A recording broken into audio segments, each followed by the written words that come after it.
Come here, you can probably see some of them behind me here, but it doesn't give you an idea of just how many people there are.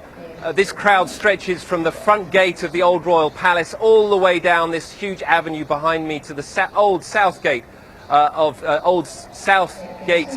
Seoul, and that's a distance of about a kilometre and a half, completely crammed with people taking part in this huge open-air mass. A great deal of excitement here when the Pope arrived about half an hour ago. He drove up the street behind me in his Pope-mobile. People cheered and clapped, and many people clearly were very moved by seeing the Pope in person for the first time.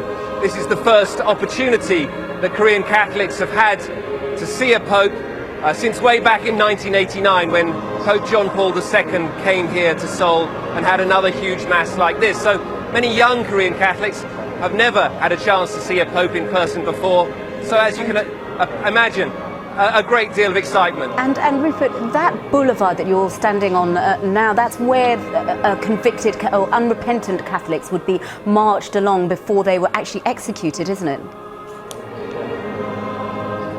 Yes, so there's a huge amount of symbolism in what's going on here in Seoul today.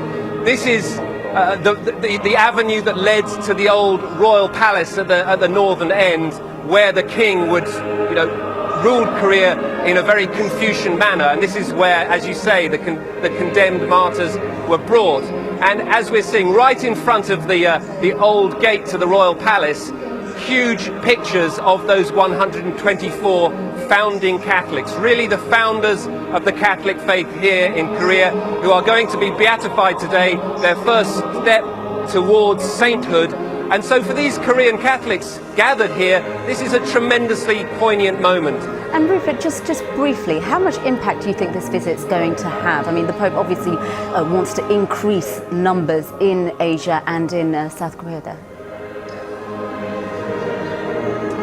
Well, the Catholic Church has been growing very, very fast here over the last 25 years. It's more than doubled its numbers to 5.5 million Catholics in Korea. He obviously wants that to increase further, and not just here in Korea, but elsewhere in Asia. But I would say, personally, Pope Francis seems to have had a huge impact here. He's very natural, he's very spontaneous. We saw him speaking to young Catholics yesterday in English in a very spontaneous way. Clearly people they really enjoy meeting him and seeing him.